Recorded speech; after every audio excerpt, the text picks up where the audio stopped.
കാടിറങ്ങുന്ന വന്യത ഇപ്പോൾ പതിവായിരിക്കുകയാണ്. പക്ഷേ അത് കാടിറങ്ങുന്ന വന്യതയാണോ, ഈ വന്യജീവികളുടെ ആവാസസ്ഥലം നമ്മൾ കവർന്നെടുത്തതിൻ്റെ പ്രശ്നമാണോ എന്നൊരു ചോദ്യമുണ്ട്. അതവിടെ നിൽക്കട്ടെ. ഏതായാലും നമ്മുടെ വീടിന് ചുറ്റും കടുവയുണ്ട് എന്നൊരു തോന്നൽ എത്രമാത്രം ആശങ്കയാവും നമുക്ക് തരിക എന്നോർക്കണം. കാരണം പുറത്തിറങ്ങാൻ പറ്റാതെ വലിയ ക്യാമറയും കൂടും ഒക്കെ ഒരുക്കിയിട്ടും വീണ്ടും കടുവ അവിടെ സ്വൈര്യവിഹാരം നടത്തുന്നു. അതായത് കൂടും കൂട്ടരും ഒക്കെ നിന്നിട്ടും കടുവ വരേണ്ടിടത്ത് വന്നു, കൊല്ലേണ്ടതിനെ കൊന്നു, മടങ്ങിപ്പോയി. അപ്പോൾ പക്ഷേ ട്രാപ്പിലാണ്, ഈ കടുവയെ പിടികൂടാനുള്ള ട്രാക്കിലുമാണ് വനം വകുപ്പ്. അതുകൊണ്ട് തന്നെ അത് വളരെ പെട്ടെന്ന് സാധ്യമാകുമെന്ന് പ്രതീക്ഷിക്കാം. എങ്കിലും ഞാൻ പറഞ്ഞത്, ഈ എനിക്കെൻ്റെ വീടിന് പുറത്തിറങ്ങാൻ പറ്റാത്ത അവസ്ഥയിലാണ് പുൽപ്പള്ളിയിലെ അമരക്കുനിയിലേക്കും ആൾക്കാർ. എപ്പോൾ വേണമെങ്കിലും കടുവ വരാം, വളരെ ആശങ്കയിലാണ്. എന്ത് ചെയ്യുമെന്ന ആശങ്കയാണ്. സ്കൂളിന് പോലും അവധി കൊടുക്കുന്ന സമയമാണ്. അപ്പോൾ ആ വാർത്തയിലേക്ക് പോകാം. വയനാട് അമരക്കുനിയിൽ വീണ്ടും കടുവ ആടിനെ കൊന്നു. തൂപ്ര അങ്കണവാടിക്ക് സമീപത്ത് നിന്നാണ് കടുവ ആടിനെ പിടികൂടിയത്.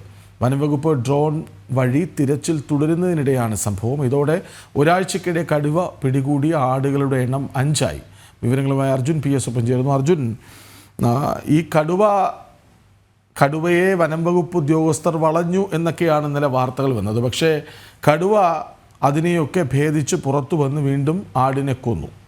എന്താണ് ഈ പ്രദേശത്ത് സംഭവിക്കുന്നത്?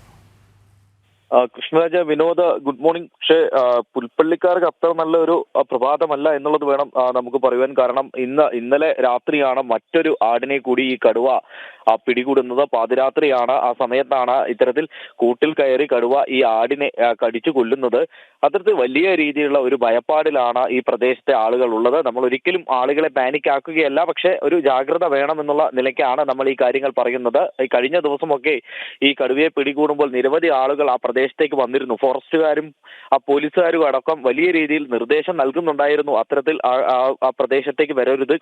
പ്രത്യേകിച്ച് കഴിഞ്ഞ ദിവസം കുംഭമേള ആയതിനാൽ നിരവധി ആളുകൾ, അവധി ദിവസമായതുകൊണ്ട് തന്നെ നിരവധി ആളുകൾ ഈ പ്രദേശത്തൊക്കെ ഉണ്ടായിരുന്നു. അവരൊക്കെ ഈ കടുവയെ കാണുവാൻ എത്തുന്ന ഒരു സാഹചര്യം ഉണ്ടായി. ഇതൊക്കെ തന്നെ വലിയ രീതിയിൽ ഈ വനം വകുപ്പിനെയൊക്കെ ഈ കടുവയെ പിടികൂടുന്നതിൽ വലിയ ബുദ്ധിമുട്ടുണ്ടാക്കിയിരുന്നു. എന്നാൽ തന്നെയും കഴിഞ്ഞ ദിവസം രാത്രിയോടുകൂടി, ഏകദേശം വൈകുന്നേരത്തോടു കൂടി കടുവയെ ലൊക്കേറ്റ് ചെയ്യുകയും തുടർന്ന് ഒരു കാപ്പിത്തോട്ടത്തിൽ കടുവയുണ്ടെന്ന് സ്ഥിരീകരിക്കുകയും ചെയ്തിരുന്നു. അതേ തുടർന്ന് ഈ കടുവയെ വളയുന്ന ഒരു സാഹചര്യം ഉണ്ടായിരുന്നു. അത് ഏകദേശം കഴിഞ്ഞ ദിവസം മെനങ്ങാന്ന് ആടിനെ പിടികൂടിയ കൂടിന്റെ അടുത്ത് വരെ ആ കടുവ എത്തിയിരുന്നു. അതായത് ആ കടുവയെ തന്നെ ആ ആടിനെ തന്നെ ആ കൂട്ടിലിട്ടുകൊണ്ട് കെണിയൊരുക്കിയാണ് വനപാലകർ കാത്തിരുന്നത്. ആ കൂടിന്റെ തൊട്ടടുത്ത് കടുവ എത്തിയെങ്കിലും പിന്നീട് RRT സംഘം ഈ കടുവയെ വളയുകയും ചെയ്തു. പക്ഷേ തുടർന്ന് പിന്നീട് നോക്കുമ്പോൾ കടുവയുടെ സാന്നിധ്യം ഇല്ല എന്നുള്ളതാണ് മനസ്സിലാക്കാൻ സാധിച്ചത്. ഈ തെർമൽ ഇത്തരത്തിലുള്ള സംവിധാനമൊക്കെ ഡ്രോൺ ഉപയോഗിച്ചുകൊണ്ടാണ് ഇത്തരത്തിൽ കടുവയെ അടക്കം ലൊക്കേറ്റ് ചെയ്തത്. തുടർന്ന് RRT സംഘം വളഞ്ഞെങ്കിലും പിന്നീട് കടുവയെ കാണാതാകുന്ന ഒരു സാഹചര്യം ഉണ്ടാകുന്നു.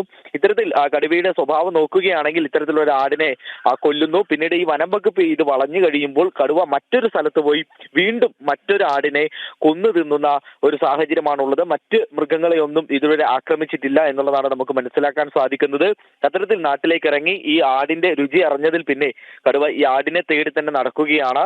അത്തരത്തിൽ വലിയ രീതിയിലുള്ള ഒരു ആശങ്ക ഈ പ്രദേശവാസികൾക്കുണ്ട്. കഴിഞ്ഞ ദിവസങ്ങളിലടക്കം സ്കൂളുകൾക്ക് അവധി പ്രഖ്യാപിച്ചിരുന്നു. ഇന്നും അത്തരത്തിലാകാൻ തന്നെയാണ് സാധ്യത.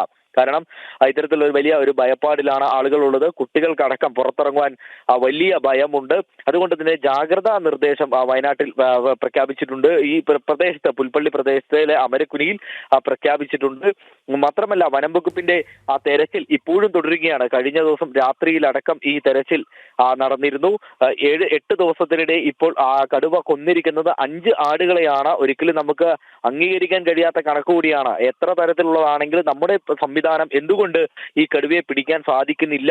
ഫോറസ്റ്റിലെ ആളുകൾ ഇല്ലാത്തത് കൊണ്ടാണോ, അല്ലെങ്കിൽ അത്തരത്തിൽ വേറെന്തെങ്കിലും സാങ്കേതികമായ വിദ്യകൾ ഇല്ലാത്തത് കൊണ്ടാണോ എന്നുള്ള ഒരു സംശയമടക്കം നമുക്ക് ഉയർന്നു വരികയാണ്. കാരണം 8 ദിവസങ്ങൾ കഴിഞ്ഞിരിക്കുന്നു, 5 ആടുകളെ പിടിച്ചിരിക്കുന്നു. അതും ഈ അമരക്കുനി ആദ്യം പിടികൂടിയ സ്ഥലത്തിൽ നിന്നും കിലോമീറ്ററുകൾ മാത്രം മാറിയുള്ള സ്ഥലങ്ങളിലാണ് ഈ കടുവ. അർജുൻ, ഇന്നലെ ഈ കടുവയെ വനം വകുപ്പ് അല്ലെങ്കിൽ ആ സംഘം വളഞ്ഞു എന്നൊക്കെ വാർത്ത വന്നിരുന്നുവല്ലോ.